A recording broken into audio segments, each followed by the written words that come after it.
The Tao of Self-Confidence, episode 332. Welcome to the Tao of Self-Confidence, where I share stories of amazing women who have discovered their inner journey to self-confidence. Visit our website at thetaoofselfconfidence.com. Your inner journey to self-confidence awaits. Well, hello friend. Welcome to the Tao of Self-Confidence, where I share stories of amazing women who have discovered their inner journey to self-confidence. I'm your host today, Sheena Yap-Chan, and today I have a phenomenal lady on the show today. She is the founder of SoyAi, and she's going to talk about it more and share her story on self-confidence. So without further ado, I'm going to introduce you to Eileen Lui. Eileen, how are you today? Maybe you can fill in a little bit more about yourself to our listeners. Yeah, hi, I'm Eileen, and I'm the founder of SoyAi.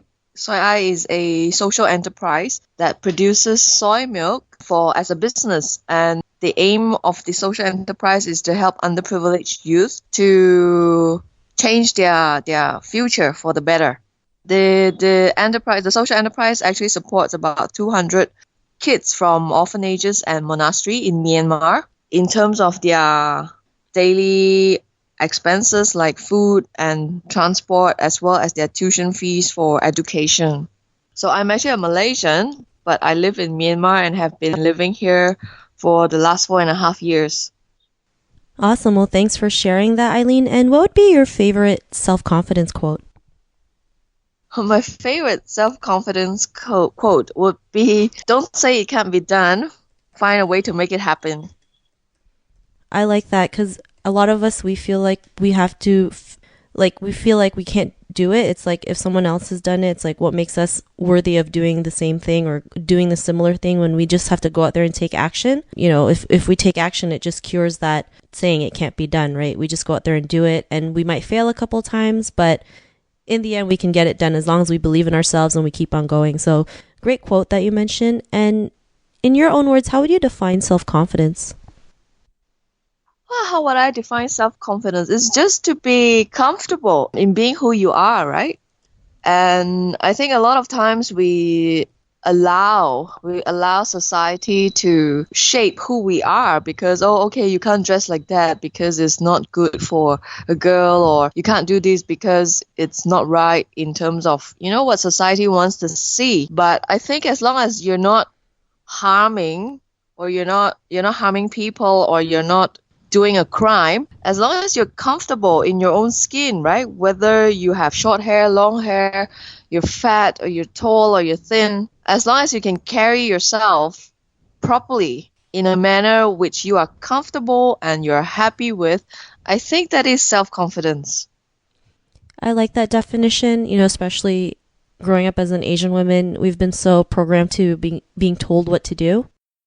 Even if it makes us, even if it kind of like sacrifices who we truly are, and it's something that most of us deal with, right, or have gone through, and just learning to be ourselves, as long as we're in alignment with who we are. I mean, I think that's the best way to be confident, right? I mean, a lot of people feel like they have to do something to be confident, but really they just have to learn to believe in themselves and be their authentic selves, to have that confidence to keep going and to do what they want. So I like that definition that you mentioned. And what was your life like before your discovery of self-confidence? Well, I think it was really pretty much chugging along with whatever I thought people wanted to see. And, growing up, you're kind of like trying to prove yourself, and you're always getting approvals from other people because you think that their approvals would signify a certain win in a way. And, as I grew up and I matured, I realized, hey, I don't need that sort of approval, right? I need to approve myself. And it was kind of like just, like I said, just chugging along, right? Just trying to do things that would be approved by other people. And I think that's not how we can live happily, and that's not how we can live confidently, because you're always in fear of failing other people. You get what I mean? Yeah, I totally agree. I mean, it's like, you've been told to go to school, get a job, get married. And if you don't follow that certain path, it's like people look down on you or say what's wrong with you? Why can't you get a man? Or why did you fail? Or, like it's all a part of life. Sometimes we'll fail a couple times, but it doesn't mean it's a bad thing. It's just learning from them and, getting the mistakes that you've made, learning from them and keep moving. And, every time we keep seeking approval from others, it's like we'll always be seeking approval, right? Because we can't please everyone. It's way too hard. It's impossible. And like the moment we can realize that, that it's not possible, like it frees us from being somebody else and instead we can become who we are. I mean, like what was that aha moment in your life when you realized like, you didn't have to do that anymore? You can be who you are and be the person that you are today. I think when I was in my mid-20s, right? Because in terms of career-wise, I grew very quickly. So I was I was managing a small company already at the age of 23. I was still seeking approvals and trying to get, to do things right and stuff like that. And it was not working out. But when I decided to do things my way, and through whatever little experience I had at that age, I decided to do it my way and things moved along better. And I just thought, hey, this is how my continuous path should be. Thanks for sharing that. And I liked how you mentioned that when you started to do things your way, it just felt a lot better and a lot easier, which is great, right? Because we're all different people and we all have our own ways of dealing things and doing things. And the more we can get in tune with ourselves and learn to just do things our own way, regardless if it's right or wrong, or we have no clue what the outcome is, it just feels better.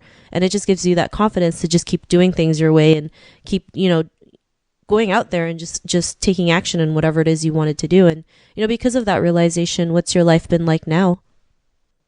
Oh, a lot more colorful, I would say. And a lot more interesting things that I have been able to do. I even started a couple of my own companies, not just working for other people. Right now, I focus a lot on social work, and I'm also I'm doing marketing consultation for a couple of companies as well here in Myanmar.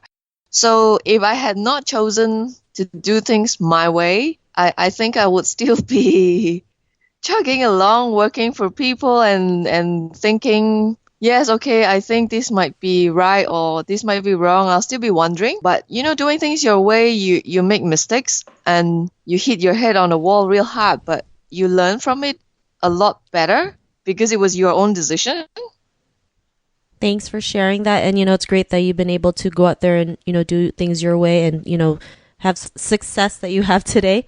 And Eileen, to the woman who's listening to your episode, she may be in her own journey of self-confidence. What would be that one tip you would give to her? You have to dig deep and just truly understand who you are first before you go out there and say, hey, I'm the queen of the world, right? You need to understand where your passion lies, what you want to pursue, and then just go for it, right?